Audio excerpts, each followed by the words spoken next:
আজ আমি আপনাদের সাথে আলোচনা করতে চলেছি 2025 সালের এমন কোন রাশি বা লগ্নের জাতক জাতিকা রয়েছেন যাদের অপেক্ষার অবসান হতে চলেছে, অর্থাৎ আপনাদের ক্ষেত্রে বিয়ের যোগ আসতে চলেছে।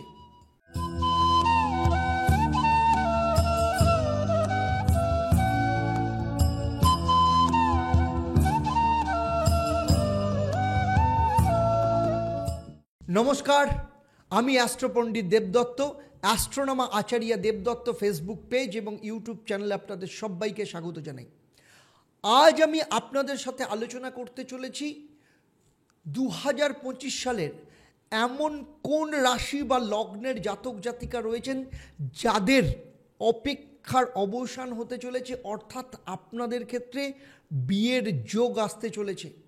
আমি যা আলোচনা করব তা আপনাদের জন্ম রাশি বা লগ্ন এবং বর্তমানে যে গ্রহদের গোচর তার উপর নির্ভর করে, এবং সেই সাথে থাকবে আপনাদের জন্য একটা প্রশ্ন। যারা সঠিক উত্তর দেবেন তাদের জন্য কি সারপ্রাইজ থাকবে সেটাও আমি এই পর্বের শেষে আপনাদের জানাবো। তাই পুরো আলোচনা অত্যন্ত মন দিয়ে শুনবেন, এবং সেই সাথে থাকবে আপনাদের জন্য মহা উপায় এবং বাস্তুর মহা উপায়। আর যারা আমার এই চ্যানেলে প্রথমবার দেখছেন অবশ্যই চ্যানেলটাকে সাবস্ক্রাইব করার সাথে সাথে নোটিফিকেশন বেল আইকনটাকে প্রেস করে রাখবেন। আর যদি আপনি ফেসবুক পেজে দেখেন অবশ্যই পেজটাকে লাইক এবং ফলো করবেন। তাহলে চলুন দেখে নিই 12টা রাশির মধ্যে এমন কোন 6টা রাশি রয়েছে যাদের ক্ষেত্রে বিয়ের যোগ আসতে চলেছে। দেখুন, বিয়ে সপ্তম ভাব থেকে বিচার করা হয়, কারণ সপ্তম ভাব স্বামী বা স্ত্রীকে নির্দেশ করে, বিয়েকে নির্দেশ করে, ম্যারেড লাইফকে নির্দেশ করে। দ্বিতীয় স্থান বা দ্বিতীয় ভাব পরিবারের সদস্য সংখ্যা বৃদ্ধিকে নির্দেশ করে, এবং একাদশ স্থান সেই কাজের সফলতাকে নির্দেশ করে। 2025-এর 12টা রাশির মধ্যে প্রথম যে রাশির ক্ষেত্রে বিবাহের যোগ আসতে চলেছে সেই রাশি হচ্ছে মেষ রাশি। বর্তমানে বৃহস্পতি আপনাদের দ্বিতীয় স্থানে অবস্থান করছে, বৃষ রাশিতে অবস্থান করছে, কিন্তু 15ই মের পর বৃহস্পতি যখন আপনাদের তৃতীয় স্থানে প্রবেশ করবে, বৃহস্পতির পঞ্চম দৃষ্টি আপনাদের সপ্তম স্থানের ওপর পড়বে। বৃহস্পতির সপ্তম দৃষ্টি আপনাদের ভাগ্যস্থানের ওপর পড়বে, এবং বৃহস্পতির নবম দৃষ্টি আপনাদের একাদশ স্থান অর্থাৎ কুম্ভ রাশির ওপর পড়বে। ফলে ভাগ্যকে যেমন সাথ দেবে, তেমনি আপনাদের ক্ষেত্রে তৃতীয় স্থান যোগাযোগকে নির্দেশ করাবে, এবং সপ্তম স্থানের ওপর বৃহস্পতির দৃষ্টি বিবাহকে পাকা করতে বা বিবাহ হতে সাহায্য করবে। ফলে যেসব মেষ রাশি বা লগ্নের জাতক জাতিকাদের ক্ষেত্রে বিয়ের ক্ষেত্রে দেখাশোনা চলছে, কিংবা কথাবার্তা চলছে, কিংবা কোনো রকম ভালো রেজাল্ট আসছে না, আমি বলবো এপ্রিল মাসের পর থেকে আপনাদের বিবাহের ক্ষেত্রে, বিশেষ করে 15ই এপ্রিলের পর থেকে বিবাহের ক্ষেত্রে ভালো সম্বন্ধ আসতে পারে, বিবাহের কথাবার্তা পাকা হতে পারে, এবং 15ই মের পর বিয়ের প্রবল যোগ দেখতে পাওয়া যাচ্ছে। এর পরের যে দ্বিতীয় রাশি হচ্ছে বৃষ রাশি। কারণ বৃষ রাশির ক্ষেত্রে 29শে মার্চের পর 30 বছর বাদে শনিদেব মীন রাশি অর্থাৎ আপনাদের একাদশ স্থানে প্রবেশ করতে চলেছে।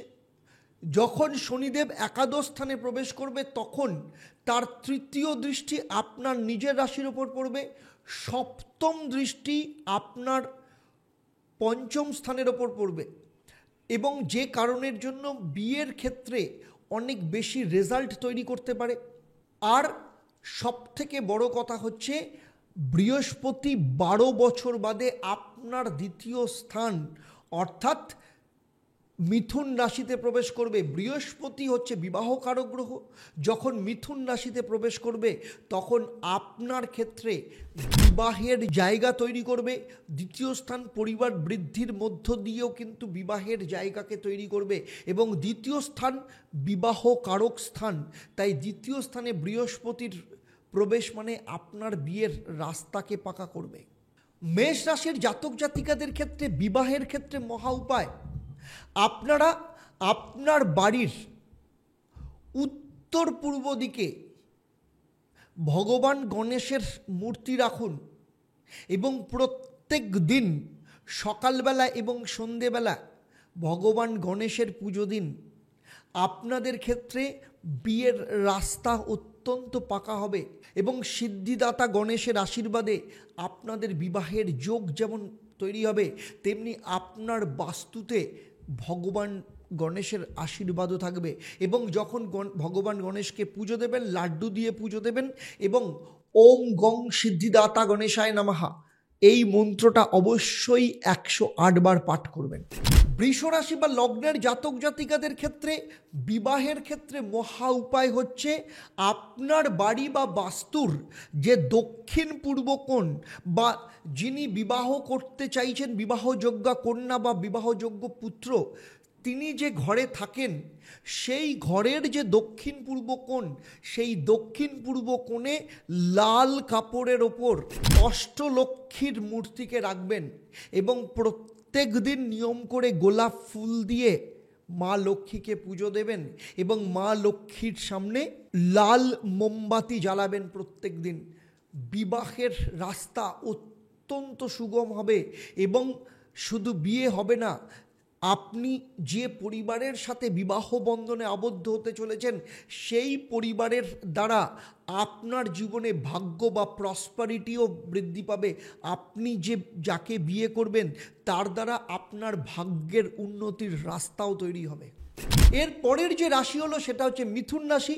মিথুন রাশির ক্ষেত্রে আপনার নিজের রাশিতেই বৃহস্পতি আসছে এবং 12 বছর বাদে যখন মিথুন রাশিতে আপনার রাশিতে আসছে, বৃহস্পতি সপ্তম দৃষ্টি কোথায় থাকবে? আপনার সপ্তম ভাব ধনু রাশিতে। সপ্তম ভাবে থাকা মানে হচ্ছে আপনার ক্ষেত্রে বিবাহের রাস্তাকে তৈরি করবে। সেই সাথে শনিদেবের দৃষ্টি, সেই সাথে শনিদেব যখন আপনার দশমভাবে প্রবেশ করবে, শনিদেবের দৃষ্টিও কিন্তু আপনার সপ্তম ভাবের ওপর থাকবে, কারণ শনিদেবের দশম দৃষ্টি আপনার সপ্তম ভাবের ওপর থাকবে। ফলে যখনই এই দুটো দৃষ্টির মিলন ঘটবে, অর্থাৎ 15ই মের পর বিবাহের যোগ তৈরি হবে। এই মুহূর্তে আপনি বিয়ের জন্য ভালো সম্বন্ধ নাও পেতে পারেন, কিন্তু চেষ্টা করবেন। তবে 15ই মের পর যথেষ্ট ভালো সম্বন্ধ পাবেন, শুধু তাই নয় বিয়ের রাস্তাকেও সুগম করবে। তাই আপনাদের জন্য মহা উপায়, আপনার বাড়ির উত্তর দিকে মাছের অ্যাকোরিয়াম রাখবেন। এতে আপনাদের জীবনে যেমন প্রসপারিটি আসবে, বিয়ের যোগ যেমন তৈরি হবে, তেমনি বাস্তু থেকে নেগেটিভ এনার্জিও চলে যাবে। এবং সেই সাথে প্রত্যেক দিন নিয়ম করে বৃহস্পতির বীজ মন্ত্র পাঠ করবেন, ওম গ্রাং গ্রিং গ্রং স্বাহ গুরুভৈ নমঃ, এবং প্রত্যেক বৃহস্পতিবার উপোস থাকবেন। দেখবেন বিয়ের যোগ অত্যন্ত ভালো শুধু আসবে তা নয়, যে সম্বন্ধ আসবে বৃহস্পতির আশীর্বাদে, প্রজাপতি গ্রহের আশীর্বাদে অত্যন্ত ভালো সম্বন্ধ আপনার ক্ষেত্রে আসবে এবং বিবাহিত জীবন ভালো হবে। এর পরের যে রাশি অর্থাৎ কন্যা রাশি, কন্যা রাশির ক্ষেত্রে বিয়ের যোগ ভালো আসছে, কারণ সপ্তম স্থানে 30 বছর বাদে শনি ট্রানজিট করছে। শনি যখন 30 বছর বাদে ট্রানজিট করছে, শনির দৃষ্টি আপনার নিজের রাশির ওপর পড়বে। শনি বুধের মিত্র গ্রহ, ফলে বিবাহের জায়গাকে তৈরি করবে। এবং এর পাশাপাশি বৃহস্পতির যখন আপনাদের নবম স্থানে প্রবেশ করবে এবং বৃহস্পতি যখন 15 তারিখের পর নবম স্থানে প্রবেশ করবে, তখন বৃহস্পতির পঞ্চম দৃষ্টি আপনার দ্বিতীয় স্থান তুলা রাশির ওপর পড়বে। বৃহস্পতির সপ্তম দৃষ্টি ধনু রাশি অর্থাৎ আপনার চতুর্থ স্থানের ওপর পড়বে। এবং যে কারণের জন্য আপনাদের পরিবারে মাঙ্গলিক কাজ সম্পন্ন হতে যেমন বৃহস্পতি সাহায্য করবে, ভালো সম্বন্ধ আসতে সাহায্য করবে। বৃহস্পতির দৃষ্টির কারণে আপনাদের দ্বিতীয় স্থান ভালো সম্বন্ধ, ভালো পরিবারের সাথে যোগকে নির্দেশ করবে। এবং শুধু তাই নয়, বৃহস্পতির দৃষ্টির জন্য আপনাদের পরিবারে নতুন ব্যক্তির আগমনকেও নির্দেশ করছে। তবে শনি সপ্তম স্থানে থাকার জন্য কিছুটা এফোর্ট আপনাকে দিতে হবে, একটু বেশি পরিশ্রম করতে হবে, একটু বেশি যোগাযোগ করতে হবে। তবে বলবো কন্যা রাশি বা লগ্নের জাতক জাতিকাদের ক্ষেত্রে বিয়ের জন্য প্রবল যোগ দেখতে পাওয়া যাচ্ছে। আপনাদের ক্ষেত্রেও মহা উপায় হচ্ছে আপনাদের ক্ষেত্রে ভগবান গণেশকে পুজো দেবেন, তবে অবশ্যই গণেশের মূর্তিকে আপনার ঘরের বা আপনার বাস্তুর উত্তর দিকে রাখবেন, মানে ভগবান গণেশের মুখ দক্ষিণ দিকে থাকবে। এবং প্রত্যেক দিন নিয়ম করে ভগবান গণেশকে লাড্ডুর ভোগ দিয়ে পুজো দেবেন এবং গণেশের মূর্তিকে নীল অথবা সবুজ কাপড়ের ওপর রাখবেন। সকালে সন্ধেবেলা অবশ্যই ধূপ ধুনো দেবেন, তাতে করে আপনাদের বাড়িতে যেমন ভগবান গণেশের জন্য প্রসপারিটি আসবে, আপনার বাস্তুর ক্ষেত্রে নেগেটিভ এনার্জিকে যেমন ঠিক করবে, তেমনি ভগবান গণেশের আশীর্বাদে আপনাদের বাড়িতে মধুরেণ সমাপায়ত হবে, অর্থাৎ বিবাহের অত্যন্ত ভালো যোগ আসবে। এরপরের যে রাশি অর্থাৎ ধনু রাশি, কারণ ধনু রাশির ক্ষেত্রে সপ্তমভাবে 12 বছর বাদে 15 তারিখের পর বৃহস্পতি ট্রানজিট করতে চলেছে এবং বৃহস্পতি যখন ট্রানজিট করবে সপ্তম স্থানে, তখন বৃহস্পতির পঞ্চম দৃষ্টি আপনার একাদশ স্থানে থাকবে। আগেই বলেছি একাদশ স্থান সফলতাকে নির্দেশ করে, সপ্তম স্থানে বৃহস্পতি নিজে বিবাহকারক গ্রহ, তার সপ্তম দৃষ্টি আপনার নিজের রাশি বা লগ্নের ওপর পড়বে এবং বৃহস্পতির নবম দৃষ্টি কুম্ভ রাশি অর্থাৎ আপনার তৃতীয় স্থানের ওপর পড়বে। তার উপরে চতুর্থ স্থানে শনিদেব 29 তারিখের পর প্রবেশ করছে। চতুর্থ স্থানে যখন প্রবেশ করবে তার সপ্তম দৃষ্টি আপনার দশম ভাবের ওপর থাকবে। ফলে সার্বিকভাবে বিবাহের ক্ষেত্রে যথেষ্ট ভালো যোগ দেখতে পাওয়া যাচ্ছে। আপনার বাড়িতে মাঙ্গলিক কাজ হবে এবং শুধু তাই নয়, বিবাহের ক্ষেত্রে অত্যন্ত ভালো সম্বন্ধ আসবে, ভালো পরিবারের সাথে যোগ হবে। তবে চতুর্থ স্থানে যখন শনি থাকবে, কিছু না কিছু কলহ বা মিসআন্ডারস্ট্যান্ডিং, কথাবার্তার মধ্যে বা যে কোনো ক্ষেত্রে একটু প্রথমে ফাইনাল হতে, তারিখ ফাইনাল হতে একটু বাধা দিতে পারে।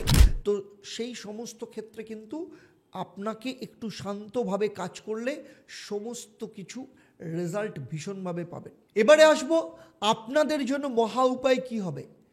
প্রত্যেক দিন বিবাহের জন্য আপনারা শুক্রের বীজ মন্ত্র পাঠ করবেন, কারণ শুক্র আপনাদের একাদশ স্থানের অধিপতি গ্রহ। ওম দ্রাং দ্রিং দ্রং স্বাহ শুক্রায় নমঃ। এবং সেই সাথে সাথে প্রত্যেক দিন বৃহস্পতির বীজ মন্ত্র পাঠ করবেন, ওম গ্রাং গ্রিং গ্রং স্বাহ গুরুবে নমঃ, কারণ বৃহস্পতি সপ্তম স্থানে বসে রয়েছে। এবং আপনার বাড়ির পূর্ব দিকে মাতা পার্বতী এবং ভগবান শিবকে রাখবেন এবং প্রত্যেক দিন নিয়মিতভাবে মাতা পার্বতী এবং ভগবান শিবের পুজো করবেন। তাতে করে বিয়ের রাস্তাকে যেমন পাকা করবে, তেমনি যার সাথে আপনার বিয়ে হবে তার সাথে আপনার সম্পর্ক অত্যন্ত গভীর এবং নিবিড় হবে। সেই সাথে মাতা পার্বতী এবং ভগবান শিবের আশীর্বাদে আপনাদের বাস্তুক্ষেত্রে বাস্তুর দোষও মিটবে। তাই প্রত্যেক দিন নিয়ম করে মাতা পার্বতী এবং ভগবান শিবের পুজো দেবেন এবং মাতা পার্বতী এবং ভগবান শিবকে সাদা ফুল নিবেদন করবেন। আর প্রত্যেক সোমবার শিব মন্দিরে যাবেন, শিবলিঙ্গে জল ঢালবেন, দুধের সাথে গঙ্গার জল মিশিয়ে জল ঢালবেন এবং ওম নমঃ শিবায় পার্বতী পতায় নমঃ এই মন্ত্রটা 108 বার অবশ্যই পাঠ করবেন।